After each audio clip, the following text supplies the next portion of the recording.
Buenos días, buenas tardes, buenas noches. Espero que estén de lo mejor en este día maravilloso. Vamos a seguir compartiendo un poquito más de sabiduría para cada uno de vosotros, desde Secretos y Manantial del Cielo. Seguimos para ver si terminamos educándonos. Vamos con la lección 3 del famoso autor Og Mandino, La Universidad del Éxito.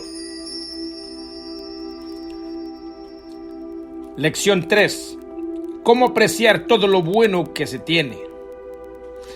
El mayor activo de cualquier universidad, incluyendo son las credenciales de los miembros de su facultad.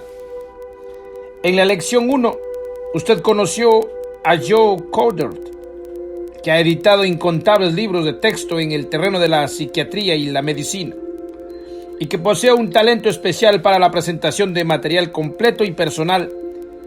Como ha quedado evidente, su libro, Advice from a Failure, ha ocupado constantemente los primeros lugares de ventas desde su publicación en el año de 1965. En la lección 2 fue Howard Whitman, corresponsal de guerra, columnista de diarios, comentarista de televisión, productor y autor de cientos de artículos que versan sobre la vida en familia y las relaciones humanas. También ha recibido 3 premios de la Fundación Freedoms. Ahora está a punto de enterarse de lo que piensa un hombre cuyo nombre ha sido muy conocido en gran parte del mundo civilizado durante casi medio siglo. Su libro, How to Win Friends and Influence People, como ventas que han sobrepasado con mucho la meta de los 10 millones. En un principio fue un libro de texto que Dale Carnegie preparó para complementar los cursos para adultos que impartía al principio a un costo de $5 por noche en las clases de la Association de Jóvenes Cristianos. Su tema, la confianza en uno mismo y cómo desarrollarla en el tratado con los demás.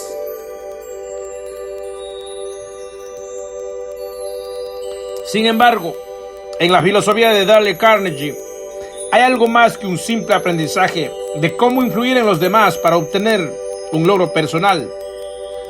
Su erudición, su sentido común, su habilidad de reducir el éxito a sus meros aspectos esenciales, rescataron a miles de personas de una vida de fracaso y autocompasión. ¿Sienten lástima de sí mismos y de sus condiciones actuales? Escuchen a Dale Carnegie en otro de sus éxitos de ventas, How to Stop Worrying and Start Living. Hace muchos años que conozco a Harold Abbott. Él solía ser el que manejaba mis conferencias. Un día él y yo nos encontramos en la ciudad de Kansas y me llevó en su automóvil hasta mi granja en Belton, Missouri. Durante ese recorrido le pregunté cómo evitaba las preocupaciones y me contó una historia plena de inspiración que jamás olvidaré. Acostumbraba a preocuparme mucho, me comentó, pero un día de primavera, allá en 1934, caminaba por la calle Dougherty en Webb City, cuando vi algo que desterró todas mis preocupaciones. Todo sucedió en cuestión de 10 segundos. Pero durante esos 10 segundos aprendí más acerca de cómo vivir de lo que había aprendido en los 10 años anteriores. Durante 2 años estuve al frente de una tienda de abarrotes en Webb City, me informó Harold Abbott, mientras proseguía con su historia. Perdí no solamente todos mis ahorros, sino que también incurrí en tantas deudas que necesité 7 años para saldarlas. Había cerrado mi tienda el sábado anterior y en ese momento me dirigía al banco de comerciantes y mineros para solicitar un préstamo a fin de ir a la ciudad de Kansas en busca de un trabajo. Caminaba como un hombre derrotado. Había perdido todos mis deseos de lucha y mi fe. De pronto vi venir por la calle a un hombre a quien le faltaban las piernas. Iba sentado sobre una pequeña plataforma de madera equipada con ruedas de patines y se impulsaba a lo largo de la calle, ayudándose con un trozo de madera que llevaba en cada mano. Me crucé con él justamente cuando acababa de cruzar la calle y empezaba a levantarse unos cuantos centímetros del suelo sobre la curva para subir a la acera. Y mientras ladeaba su pequeña plataforma de madera en cierto ángulo, sus ojos se tropezaron con los míos y me saludó con una amplia y maravillosa sonrisa. Buenos días, señor. Hace una linda mañana, ¿no es verdad?, me comentó animoso. Mientras me quedaba mirándolo, comprendí lo rico que era.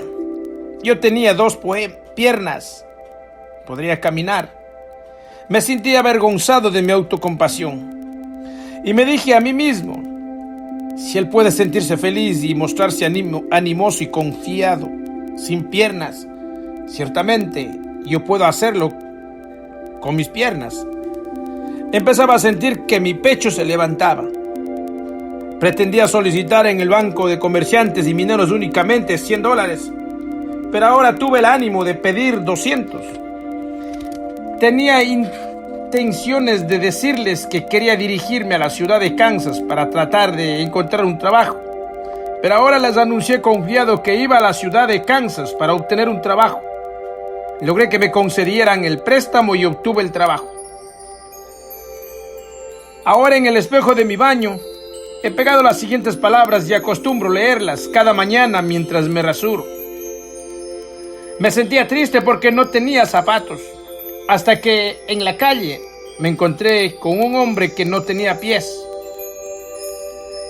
En una ocasión le pregunté a Eddie Rickenbacker cuál fue la lección más grande que aprendió mientras anduvo a la deriva junto con sus compañeros en balsas salvavidas durante 21 días, perdido sin esperanza en medio del Pacífico. La lección más grande que aprendí con esa experiencia, me respondió, fue que si tienes toda el agua fresca que necesitas para beber y todo el alimento que quieres comer, jamás deberías quejarte de nada. El Time publicó un artículo que hablaba de un sargento que resultó herido en Guadalcanal. Herido en la garganta por un fragmento de granada, el sargento recibió 7 transfusiones de sangre. Le escribió una nota a su médico, preguntándole, ¿viviré? A lo cual el médico respondió, sí. Escribió otra nota preguntándole, ¿podré volver a hablar? De nuevo la respuesta fue afirmativa. Él entonces escribió una nota más que decía, entonces, ¿de qué diablos me preocupo? ¿Por qué no deja usted de preocuparse en este mismo momento y se pregunta, ¿de qué diablos me preocupo? Es muy probable que descubra que lo hace por algo relativamente sin importancia e insignificante. Alrededor de un 90% de los aspectos de nuestra vida anda bien y alrededor de un 10% anda mal. Si queremos ser felices, todo lo que tenemos que hacer es concentrarnos en el 90% que anda bien y hacer caso omiso del 10% que anda mal. Si queremos preocuparnos, amargarnos y padecer úlceras estomacales, todo lo que tenemos que hacer es concentrarnos en el 10% que anda mal y olvidarnos del 90% que es glorioso. En muchas iglesias de la época de Cromwell están grabadas las palabras piensa y da gracias. Esas mismas palabras también deberían estar grabadas en nuestros corazones. Piensa y da gracias. Pensar en todo aquello por lo que deberíamos estar agradecidos y dar gracias a Dios por todos los dádivas y mercedes de que disfrutamos. Jonathan Swift, autor de Los viajes de Gulliver, fue el pesimista más devastador en toda la literatura inglesa. Se lamentaba tanto de haber nacido, que vestía de negro y ayunaba los días de su cumpleaños. Y no obstante, en medio de su desaparición o su desesperación, este supremo pesimista de la literatura inglesa alababa a los grandes poderes curativos de la jovialidad y la alegría.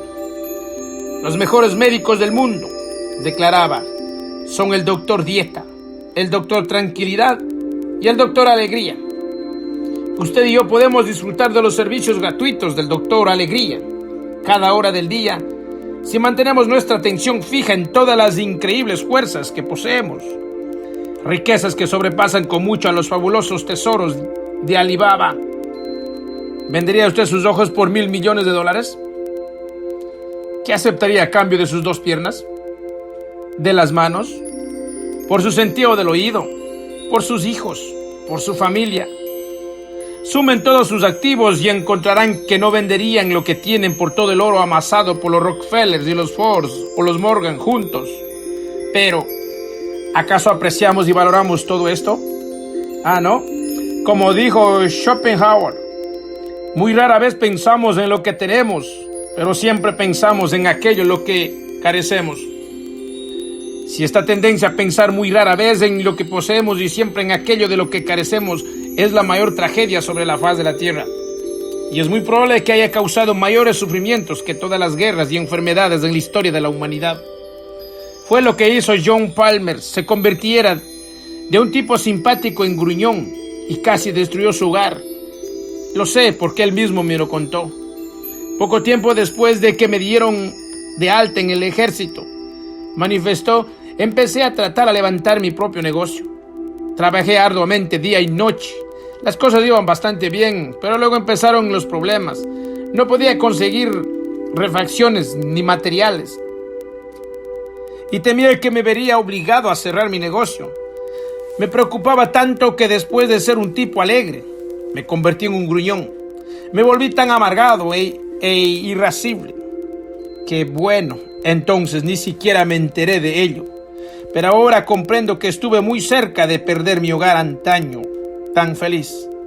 Un día, un joven veterinario invalidado de trabajo para mí, me abordó con las siguientes palabras: Johnny, deberías sentirse avergonzado de ti mismo. Parece como si fueras la única persona en el mundo que tiene problemas. Supongamos que tienes que cerrar tu negocio durante algún tiempo. ¿Y qué?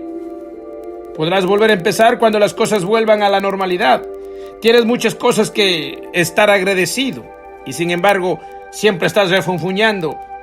Hombre, ya quisiera yo estar en tus zapatos. Mírame, solo tengo un brazo. La mitad de mi rostro ha desaparecido y a pesar de ello no me quejo. Si no dejas de refunfuñar y de quejarte, no solo perderás tu negocio, también perderás tu salud, tu hogar y tus amigos.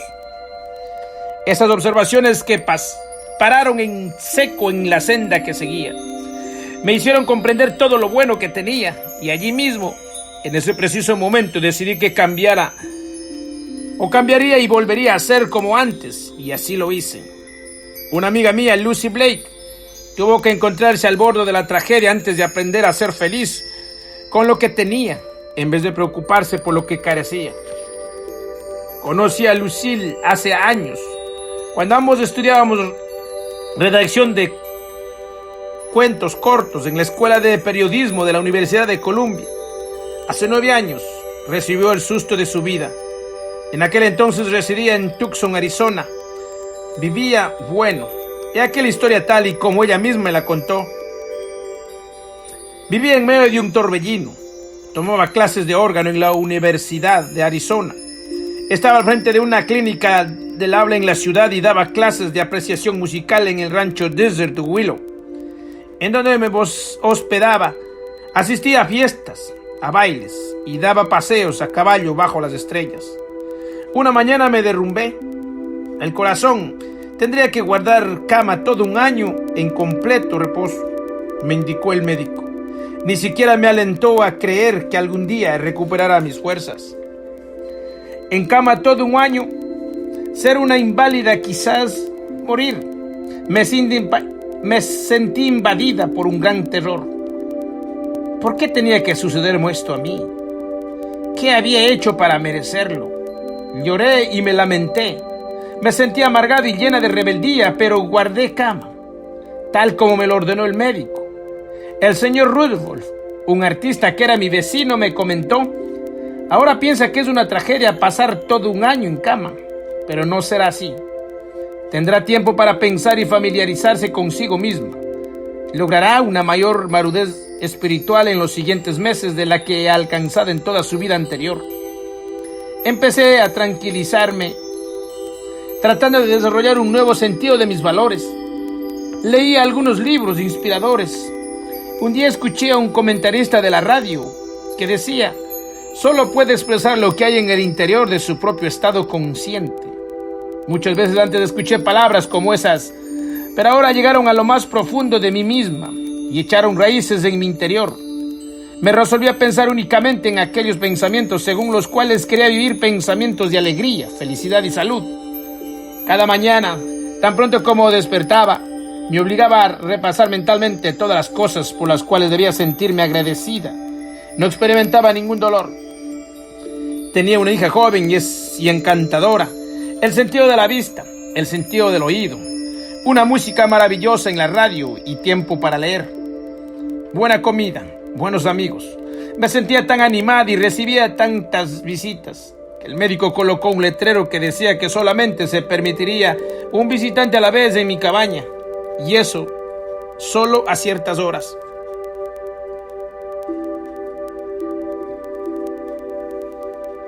Desde entonces ha transcurrido 9 años y ahora llevo una idea plena y activa. En la actualidad me siento profundamente agradecida por ese año pasado en el lecho. Fue el año más valioso y más feliz de todos los que pasé en Arizona, y todavía conservo el hábito que adquirí en aquel entonces de contar cada mañana todo lo bueno que tengo. Ese hábito es una de mis posesiones más valiosas. Ahora me siento avergonzada al comprender que en realidad nunca antes aprendí a vivir, hasta que temí que iba a morir. Mi querida Lucille Blake, tal vez no lo comprendas, pero aprendiste la misma lección que el Dr. Samuel Johnson aprendió hace 200 años.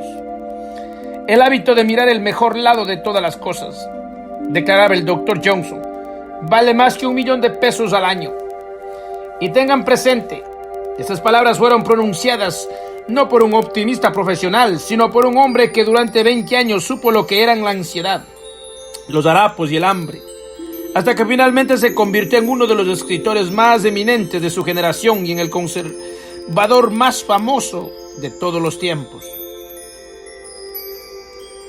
Luego, Pierce Smith acumuló una buena dosis de sabiduría en unas cuantas palabras, cuando manifestó: hay 2 cosas que debemos ambicionar en la vida. Primero, obtener lo que deseamos, y después de eso, disfrutar de ello. Solamente los más sabios de toda la humanidad logran lo segundo.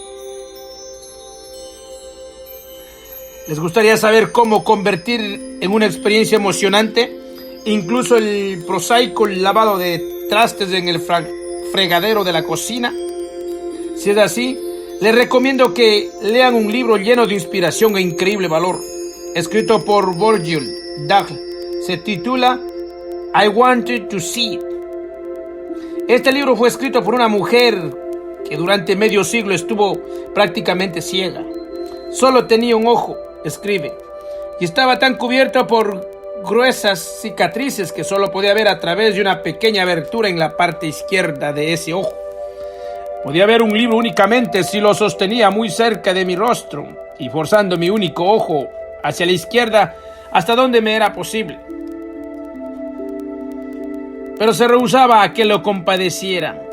Se rehusaba a aquella consideración como una persona diferente.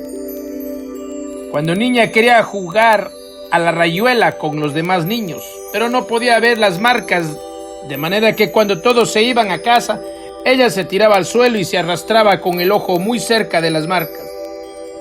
Memorizaba cada pedazo del terreno en donde jugaban ella y sus amigos, y muy pronto se convirtió en una experta en los juegos en lo que era necesario agudizar la vista. Practicaba la lectura en su hogar, sosteniendo un libro de letras grandes tan cerca de su ojo que las pestañas rozaban las páginas. Obtuvo títulos universitarios, una licenciatura en artes en la Universidad de Minnesota y un doctorado en artes de la Universidad de Columbia. Empezó a enseñar a la pequeña aldea de Twin Valley, en Minnesota, y ascendió hasta convertirse en profesora de periodismo y literatura en la Universidad Augustana en Sioux Falls, Dakota del Sur. Allí impartió sus enseñanzas durante 13 años, dando conferencias en clubes femeninos y presentándose en programas de radio para charlar sobre libros y autores. En lo más profundo de mi mente, escribe, siempre estuvo al acecho el temor a una ceguera total. A fin de sobreponerme a ello, adopté una actitud animosa y casi hilarante hacia la vida. Después, en el año de 1943, cuando tenía 52 años de edad, sucedió un milagro. Una intervención quirúrgica en la famosa clínica Mayo. Ahora podía ver 40 veces más de lo que jamás había visto.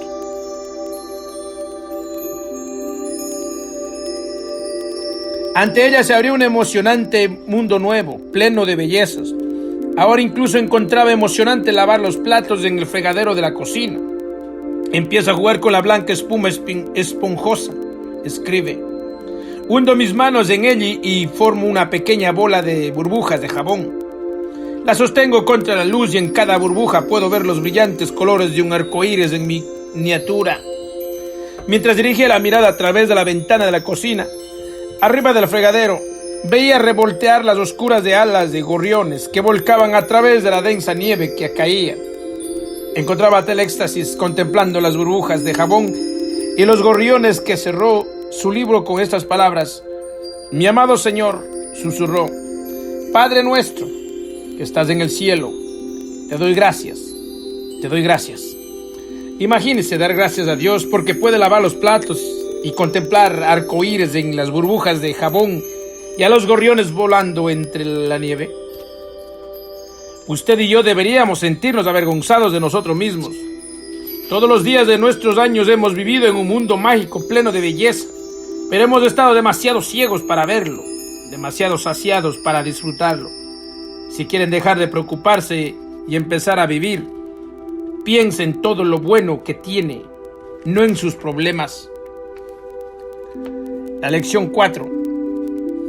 Existen semillas de autodestrucción en todos nosotros que solo nos darán infelicidad sin permitirnos que crezcan. Dorothea Brande, lección 4. Cómo reconocer sus propios síntomas de fracaso. Esta lección tal vez le resulte dolorosa, quizá incluso le haga retorcerse un poco, especialmente si reconoce ciertos rasgos de su personalidad que pensaba eran bastante inofensivos y que, de pronto, se ve obligada a reconocer que están destruyendo cualquier posible oportunidad que tuviese de alcanzar el éxito, de realizar su verdadero potencial. Cuando su automóvil sufre una descompostura, solo puede repararse una vez que el mecánico ha determinado cuál es la causa del problema. Cuando usted enferma, únicamente puede recuperar la salud después de que el médico ha diagnosticado su enfermedad a través de sus signos y síntomas. Sin embargo, podría ser un fracaso toda su vida y nadie estaría capacitado para ayudarlo, simplemente porque se las ha arreglado para disfrazar las razones de su fracaso, a menudo inconsciente, aún de usted mismo. El libro Wake Up and Live de Dorothea Brande se publicó en el año de 1936. Durante lo más severo de la depresión, fue un salvavidas para una nación que se ahogaba en su propia desesperación, y su mensaje es tan significativo en nuestros tiempos como lo fue durante sus años sombríos. Presten una atención cuidadosa a lo que dice esta sorprendente mujer, que aprendió a darle a su vida un giro completo, después de que descubrió ciertas terribles verdades acerca de sí misma y de todos nosotros, y si de verdadera le duele, debe estar agradecida. Después de todo, ¿acaso no es esa la razón por la cual está aquí? Para aprender acerca de sí mismo, para curarse del fracaso. Gracias a los discípulos de Schopenhauer y Freud, de Nietzsche y Adler, estamos familiarizados con frases tales como la voluntad de vivir y la voluntad de poder. Estas frases, que en ocasiones rayan en la aseveración exagerada, representan impulsos de organismo hacia la realización y la madurez y correspondencia, que corresponden a ciertas verdades de la experiencia con los cuales está familiarizado cada uno de nosotros. Hemos visto a los niños luchando por hacerse sentir a sí mismos y a sus personalidades como jóvenes. Luchamos por la oportunidad de poner a prueba nuestras fuerzas, que apenas empiezan a surgir. Después de una prolongada enfermedad, experimentamos la oleada de las fuerzas que vuelven. Sabemos que cualquier hombre promedio, atrapado en circunstancias desafortunadas, tolerará la pobreza, la aflicción y la humillación, en condiciones que un observador a veces consideraría mucho peores que la muerte, y con solo la presencia de la voluntad de seguir viviendo puede explicar la tenacidad con la cual un hombre en tales circunstancias se aferra al simple derecho de respirar y existir. Es más, primero experimentamos y más adelante empezamos a comprender el proceso de madurez en nosotros mismos.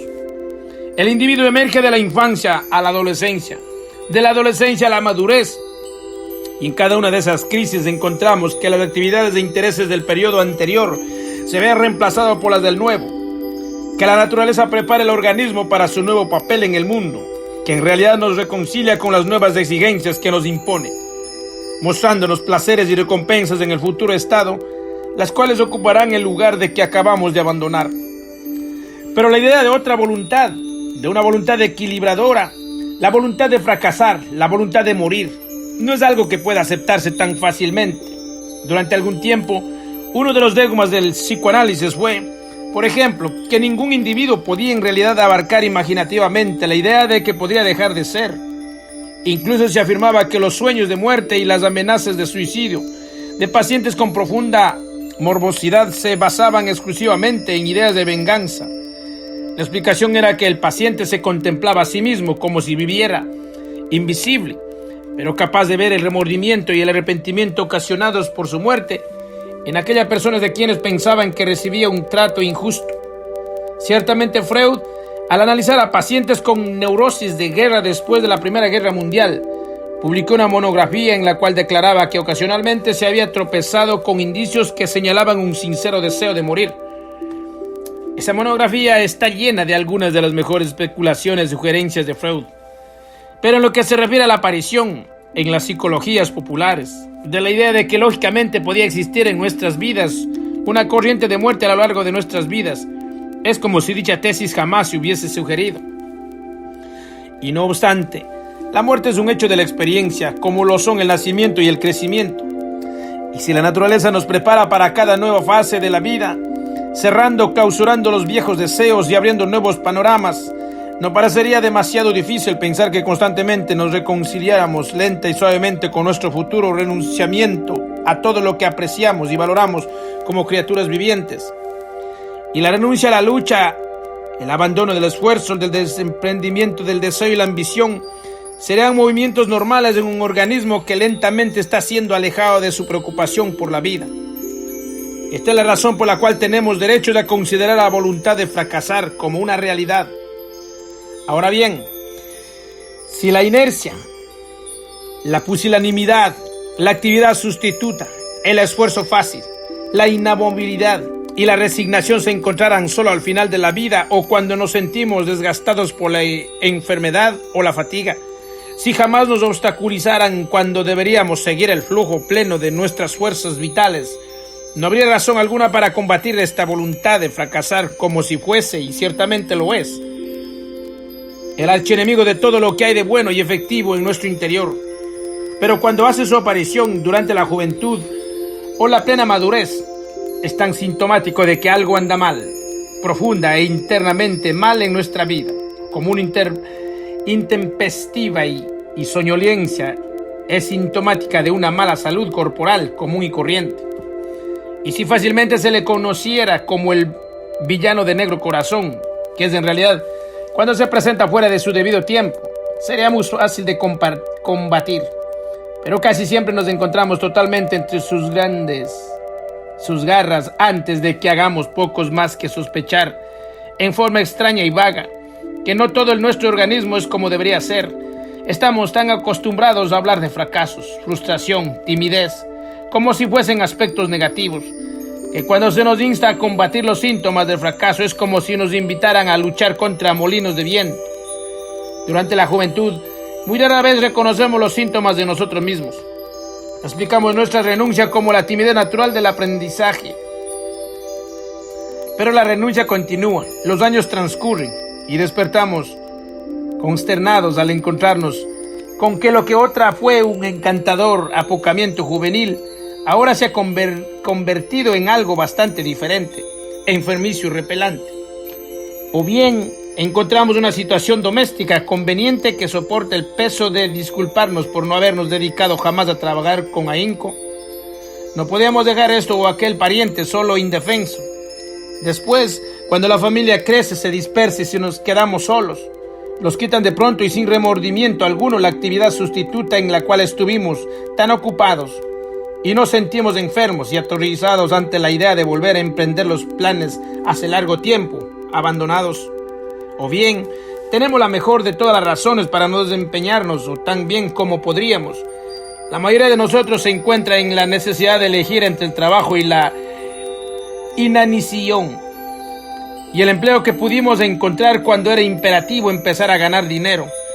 No es un trabajo para el cual seamos idealmente adecuados. Cuando se ha iniciado la vida matrimonial y la formación de una familia, la necesidad es todavía más urgente. Quizá estaríamos dispuestos a esperar, sufriendo algunos años de escasez, si además de nosotros mismos nadie sufriera. Pero pedirles a otros que lo hagan requiere más egoísmo y más valor del que puede reunir la mayoría de nosotros. Sobre todo en Estados Unidos y en otros países de América, en donde la regla son los matrimonios por amor. La mayor parte de los jóvenes inicia la vida de casados contando con muy poco más que salud, juventud e inteligencia por todo capital. Estamos acostumbrados a pensar que la idea europea de pedir que la familia de la novia entregue un dote o pequeña suma de dinero es algo innoble o mercenario. Y no obstante, hay mucho que decir en favor de la insistencia en esa pequeña reserva de fondos monetarios con la cual satisfacer las exigencias de fundar un nuevo hogar. Y el hecho de que en todos los países, sobre todo los Estados Unidos, no existe esa costumbre, podría ser una de las razones por la que este último país, esa tan alardeada tierra de las oportunidades, cuente con tantos hombres y mujeres de edad madura que desperdician su tiempo desempeñando trabajos monótonos, ocupando puestos que no les proporcionan ninguna alegría y contemplando un futuro que, en el mejor de los casos, promete años de monotonía y en el peor, la pesadilla del desempleo abrumado por la pobreza.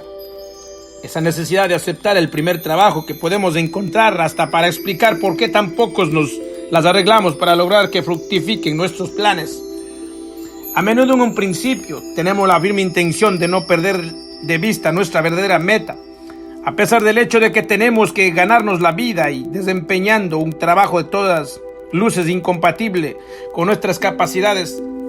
Planeamos mantener la mirada fija en nuestras ambiciones, trabajando hacia su logro a todo trance. Por la noche, durante los fines de semana y las vacaciones. Pero el trabajo de 9 de la mañana a 5 o 6 de la tarde es fatigoso y cargante. Se necesita una fortaleza de carácter sobrehumano para seguir trabajando solos, cuando el resto del mundo se divierte y cuando en cualquier forma ni siquiera tenemos la evidencia de que llegaremos a tener éxito si continuamos así. Y de esa manera, sin darnos cuenta de ello, nos vemos arrastrados hacia la corriente de la voluntad de fracasar. Seguimos avanzando, pero sin darnos cuenta de que nuestros movimientos son corriente abajo. La mayoría de nosotros disfraza el fracaso en público, pero lo disfrazamos con más éxito de nosotros mismos. No es muy difícil pasar por alto el hecho de que estamos haciendo mucho menos de lo que podríamos hacer, mucho menos de lo que planeábamos lograr. Aún modestamente, antes de llegar a cierta edad y con toda probabilidad, nunca todo lo que esperábamos. Una de las razones por las cuales es tan sencillo engañarnos a nosotros mismos es que, en alguna parte o a lo largo del camino, parece que silenciosamente llegamos a una especie de acuerdo mutuo en nuestra relación con amigos y conocidos.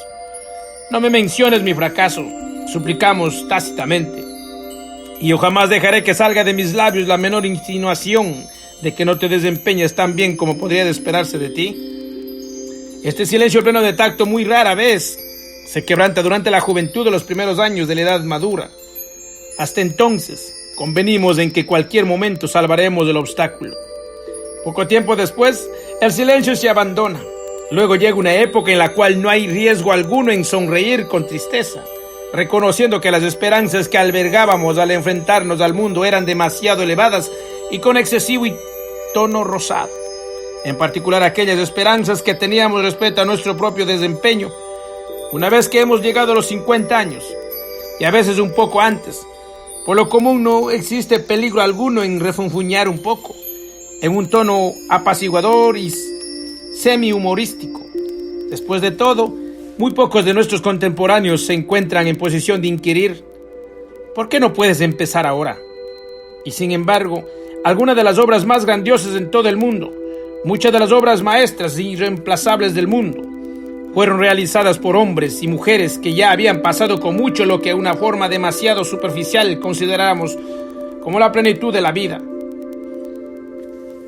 Y así nos deslizamos por el mundo sin ofrecer ninguna contribución, sin descubrir todo lo que había en nosotros y que pudimos hacer, sin hacer uso de lo más mínimo en fracción a nuestras capacidades, ya sean naturales o adquiridas. Si nos las arreglamos para llevar una vida más o menos cómoda, si logramos cierto respeto y admiración, si paladeamos una breve autoridad y se nos da un poco de amor, pensamos que no nos han ido tan mal o cedemos a la voluntad de fracasar, incluso nos enorgullecemos de nuestra astucia, sin sospechar cuánto hemos sido defraudados, ni hasta qué punto nos hemos conformado con las compensaciones de la muerte, en vez de las recompensas de la vida. Si el elaborado juego que todos jugamos con nosotros mismos y unos con otros jamás tocará su fin, jamás se debilitaría por un momento, de tal manera que de pronto comprendiésemos que después de todo solo era un juego. La voluntad de fracasar podría impulsarnos suavemente colina abajo, hasta llegar a descansar en sus faldas, y entonces nadie soñaría en protestar. Pero en ocasiones el juego tiene una forma de interrumpirse, justo en el momento más divertido, y de pronto nos preguntamos por qué corremos como lo hacemos. ¿Por qué estamos empeñados en jugar el escondite? Como si nuestras vidas dependiesen de ello. ¿Qué sucedió con la verdadera vida que queríamos llevar, en tanto que nos dedicamos a no hacer nada o estuvimos ocupados desempeñando un trabajo que no nos proporciona otra cosa que el pan de cada día? A veces, ese momento pasa y se olvida hasta mucho tiempo después, si es que alguna vez se recuerda, pero algunos de nosotros jamás lo olvidamos. Si continuamos con el juego, llega a convertirse en una pesadilla y entonces toda nuestra preocupación es como despertar de ella y volver a la realidad. Algunas ocasiones esa pesadilla parece intensificarse. Probamos un recodo tras otro de lo que les parecen conducirnos a la libertad, solo para volvernos a encontrar en el jardín de los espejos de Alicia, e iniciamos de nuevo la búsqueda. No obstante, podemos escapar, y una vez más, igual que Alicia, al principio tenemos la impresión de retroceder, cuando reconocemos que tal vez sí existe una verdadera voluntad de fracasar y después que quizás seamos sus víctimas. Las víctimas de la voluntad de fracasar.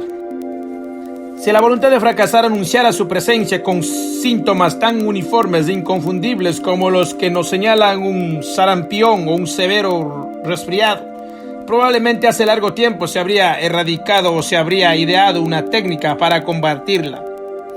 Pero desafortunadamente, sus síntomas son tan variados que forman legión. Si quisiéramos arrastrar a una calavera metropolitano de edad madura que disfruta asistiendo a cenas, bailes y al teatro, lejos de ese remolino para presentarlo con un filósofo mal vestido, sin rasurar y además pobretón, que soñaba tendido al sol, declarando: quiero que ambos se conozcan, pues tienen mucho en común. Pensarían que estábamos locos y sin embargo tendríamos razón. El ocioso soñador introvertido y el bailarín extrovertido, desde el punto de vista de las circunstancias humanas en los antípodas, están motivados por el mismo impulso, en forma inconsciente. Ambos tratan de fracasar. Sus vidas tienen un común denominador: no actúes como si te quedaran 100 años de vida.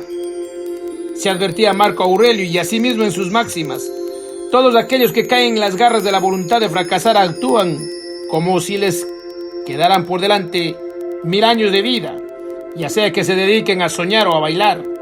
Pasan sus horas más valiosas como si su reserva fuera inagotable. Pero puesto que existen tantas formas de fracasar como divisiones y subdivisiones de tipos psicológicos, a menudo no reconocemos en nosotros mismos o en los demás de la voluntad de fracasar. He aquí una de las incontables formas de actuar como si nos quedaran 1000 años de vida. Por ejemplo, están aquellos que duermen diariamente de 2 a 6 horas más de lo que necesitan para conservar una perfecta salud física. En cualquier caso individual, a menos que las horas de sueño excedan con mucho la cuota normal, Es muy difícil estar seguro de si se trata simplemente de una persona que duerme en exceso. Pero cuando entra en escena la nota de la compulsión, podemos estar seguros de haber encontrado una verdadera víctima del fracaso. Quienes poseen un carácter irascible o solo viven a medias, si tienen que posponer su acostumbrada hora temprana de retirarse a dormir. Todos aquellos que cada mañana cuentan el número exacto de horas que durmieron la noche anterior, deplorando incansables cualquier interrupción, cada hora de insomnio, cada vez que suena el timbre de la puerta a una hora intempestiva. Busquen el sueño algo más que su función restauradora. Cuando un adulto todavía prolonga esas horas de sueño durmiendo una o dos siestas al día como rutina, el diagnóstico se vuelve muy sencillo. Enseguida, todavía entre los fracasados inconspicuos, los introvertidos, están las personas que parecen caminar en sueños, esas personas que permiten que cierta actividad pase delante de su vista casi sin participar en ella, o que se complacen en actividades que únicamente sirven para matar el tiempo y en las cuales solo toman una parte mínima y muy poco constructiva. Los jugadores de solitario, los ratones de biblioteca patológicos, los aficionados a resolver interminables crucigramas. Todo ese contingente dedicado a los rompecabezas. No es muy difícil distinguir la línea entre la diversión y la obsesión una vez que sabemos que se encuentran allí. Lo más fácil de reconocer como amantes del fracaso son los grandes bebedores. Podríamos escribir todo un volumen sobre ellos, pero ya hay demasiados. Cuando la bebida se tan constante que es causa de un caminar dormido, o todavía más, de una especie de muerte en vida, la presencia de voluntad de fracasar es obvia para cualquier observador. Pero hay miles de personas que muestran los síntomas de una forma tan débil que pasan casi inadvertidos. Todos los que beben, a sabiendas de que eso significará una mañana desagradable al día siguiente, un enfoque vago e impreciso a cada problema hasta que se desvanecen los efectos del alcohol. Todos aquellos para quienes cualquier bebida significa una incomodidad física, ya sea aguda o insignificante. Cualquiera que haya aprendido a esperar esas consecuencias y sin embargo sigue exponiéndose a ellas, se declara convicto del deseo de obstaculizarse a sí mismo, por lo menos hasta ese grado. No importa cuál pueda ser la bebida en cuestión, si el café los altera, si no puede digerir la leche, y no obstante, siguen ingiriendo esas bebidas. Quizá escapen de la desaprobación con la que tropieza el bebedor de whisky, pero están dentro de la misma clase. Y es evidente que el hábito desordenado de comer también tiene cabida bajo el mismo encabezado. Volviendo al activo, podría decirse que los extrovertidos que aspiran al hacerse o al hacer lo que sería imposible hacer el intento de tabularlos a todos. Pero como ejemplos están todos los incansables asistentes al cine y al teatro, a los bailes cada noche, todos los que consideran que un día perdido es aquel en el que no hubo un té, una cena, un cóctel o una fiesta. No, por supuesto que no hay nada en contra del relajamiento y la diversión cuando realmente son necesarios después de un periodo de actividad contribuyente. Pero quienes de inmediato objetan a esta clasificación en un tono de voz airado, clamando que las personas deben divertirse, se ponen en evidencia al concederle al valor desmedido y anormal a ese escape. Después vienen los fracasos a medidas o a medias difíciles de ubicar, tales como las bordadoras y tejedoras compulsivas, aun cuando aquí es justo aclarar que en ocasiones puede realizarse una ligera tarea que únicamente requiere destreza manual, mientras la mente se dedica provechosamente a la resolución de un verdadero problema. Todo lo que se necesita para averiguar si la actividad rítmica se emplea en una forma y en otra es absoluta honestidad con uno mismo. Si sobreviene un tedioso estupor, o si, por otra parte, la complejidad de la labor es mínima, si apenas exige la suficiente atención consciente de manera que no sea posible establecer un ritmo automático, entonces ciertamente es muy raro que esta clase de ocupación pueda colapsar dentro de la categoría de una verdadera actividad creativa o de que sea accesoria a ella. Accesoria. En cuanto a los conversadores insustanciales, podemos ver con más facilidad el que otros caigan dentro de ese grupo, que el que nosotros podamos ser incluidos en él. A veces nos sorprendemos al darnos cuenta de que hemos repetido la misma anécdota al mismo amigo y durante algunos días actuamos con cautela. Eso es un desliz menor. ningún tono de voz evocativo, ninguna sonrisa forzada en labios de nuestro auditorio nos detendrá cuando constantemente marcamos el tiempo con las palabras. Cuando no cambiamos la misma ronda de temas, las mismas opiniones que repetimos mecánicamente, las mismas observaciones casi sin objeto sobre las mismas situaciones recurrentes, la misma indignación automática ante los mismos abusos, las mismas aclaraciones para demostrar los mismos puntos de vista y unos cuantos argumentos tibios para reforzar lo que quizá en otro tiempo fueron opiniones, pero que ahora muy rara vez son algo más que prejuicios. En ocasiones nos dejamos llevar por una afectación verbal tan pronunciada que el oyente objeta irritado. Probablemente sea una gran suerte provocar a un amigo hasta ese grado. Si usted se da cuenta con sobresalto repentino de que constantemente pronuncia frases como «quiero decir», «por supuesto», «me lo imagino», ¿lo ves? Tú sabes, y por cierto, es probable que escuche su propia voz durante cierto periodo de tiempo y descubra que no solo esas palabras y frases hechas surgen una y otra vez durante su conversación, sino que no hay nada particularmente nuevo o valioso acerca de las ideas que tratan de embellecer. En esta, como en las demás categorías, es muy sencillo ver que algo anda mal cuando nos tropezamos con ejemplos veraces. Los problemas. Es obvio que un conservador histérico está mentalmente enfermo, pero muy rara vez caemos en la cuenta de que existen formas más sutiles del mismo, que a menudo permanecen ocultas durante años, porque nuestras repeticiones tienen lugar ante un auditorio que cambia constantemente.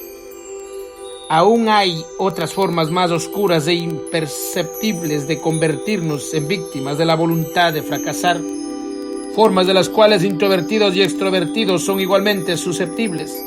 Por ejemplo, consideremos el incontable número de personas que deliberadamente emprenden una tarea que solo requiere una mínima parte de sus capacidades y adiestramiento, y que entonces trabajan en forma inflexible, agotándose en detalles inútiles.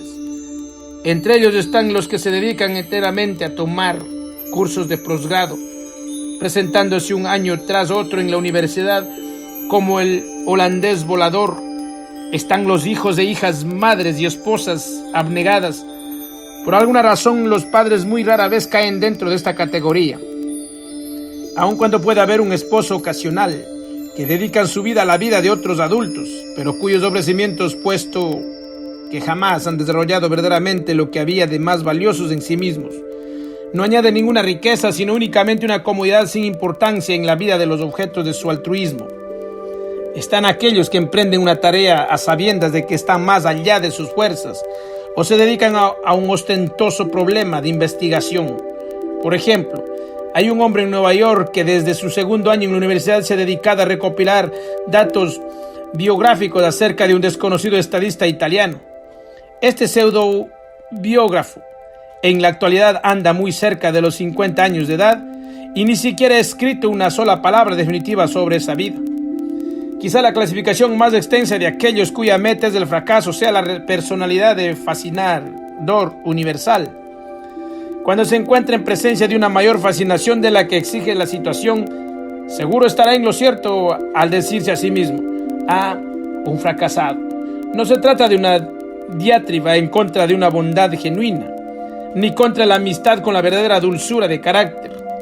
Hablamos de los Harolds Kimpel del mundo, del adulto lisonjero y atractivo, ya sea hombre o mujer, que insiste en ser aceptado por sus contemporáneos como solamente un encantador niño grande, irresponsable quizá, y no muy considerado, pero tan increíblemente encantador. Aún para los extraños están los embromadores caprichosos y los quejosos graciosos, y si son atractivos, de ingenio vivaz o divertidos, tiene más probabilidades de tener éxito.